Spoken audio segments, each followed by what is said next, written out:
Towards the end of 1990, I was booked to perform on what TV people like to call event television.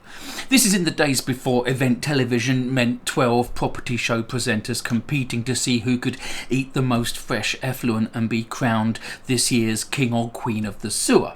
Someone somewhere had worked out that the upcoming 80th birthday of the legendary theatre the London Palladium coincided with that year's New Year's Eve, so a plan was hatched to stage a big live song and dance variety spectacular from the Palladium and broadcast it live on TV, incorporating the New Year's Eve countdown into the bash. And they called it Happy Birthday, Happy New Year.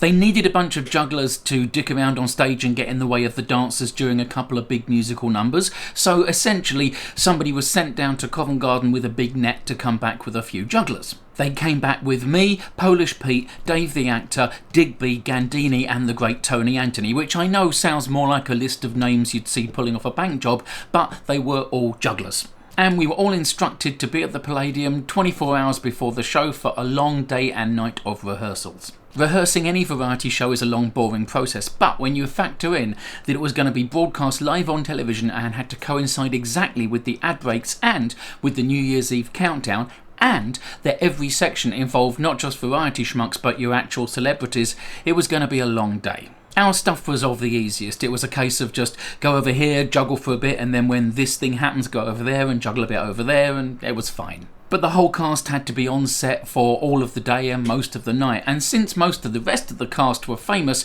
we spent most of our time just hanging out, spotting celebrities and grading their famousness. When it was lunchtime, they laid on huge amounts of sandwiches in the theatre bar, and the whole cast, celebrities or just schmucks like me, all kind of hung out and helped themselves. It felt like an old-fashioned showbiz thing, you know? I shared a cheese salad sandwich with Susie Quattro, which I'm going to assume is something that I remember better than she does.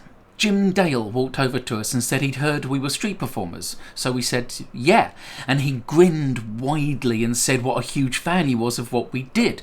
He said that when he opened Barnum in New York, he'd spent a lot of time in Washington Square Park hanging out with the street performers there and learning how to be a proper sort of showman shyster, and in doing so he'd become a fan. For this show, he was doing a piece about Lupino Lane, which involved singing a song called Son of a Song and Dance Man, which was an old waistcoat, bowler hat, soft shoe number. The climax of the song, he hoped, would be him taking off his bowler hat, throwing it high into the air and then catching it on the exact final beat of the music, something that he had failed to master during rehearsals.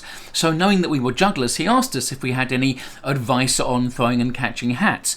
I kind of struggled because I was a little overwhelmed with someone that I admired asking for my advice, but I gave him some tips on throwing and catching hats. He took the advice, said thanks, shook all of our hands and vanished. Firm handshake, full of energy, slim, still tap dancing, Jim Dale was then and remains the man. During the show, all went well. There I am, looking young and carefree. Backstage, as you can imagine, it was chaos. You know how they portray backstage at a theatre or a film studio in old movies? It's exactly like that, you know, full of Romans and cowboys and showgirls and horses, except in this case it was full of B. Arthur and Russ Abbott and clowns and Tiller girls and Bobby Davro. The best you can do is try and stay out of people's way, find somewhere quiet to watch the show on the closed circuit TV.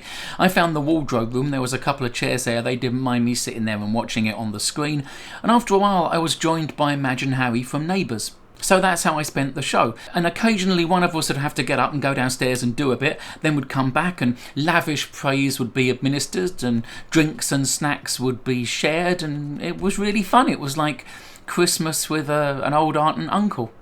Jim Dale did his bit and it was really good. Sang, danced a little, made me cry a bit, and damn it if he didn't catch the hat perfect. Bang, exactly on the final beat of the music. Pro. The last part of the show we were all told to go on stage. It was the countdown to midnight and Russ Abbott in his Jimmy the Scotsman persona was handling the countdown because, you know, Scottish. We'd been told to sort of hang out on stage and then when the bongs bonged, just mill about a bit and shake hands and wish whoever's closest to you a Happy New Year as if it was a party. It all went off without a hitch, and just by the nature of randomness, the first person that I turned to wish a Happy New Year to was Russ Abbott.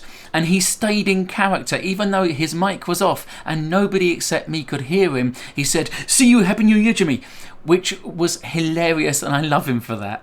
And then all that was left to be done is steal the spotlight by dancing across the front of the stage right at the end of the show, and then our work day was over.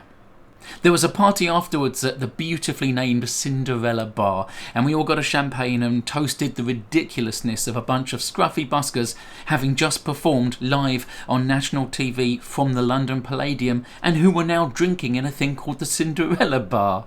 I went out onto the balcony and looked at the New Year's Eve midnight craziness going on in the West End below.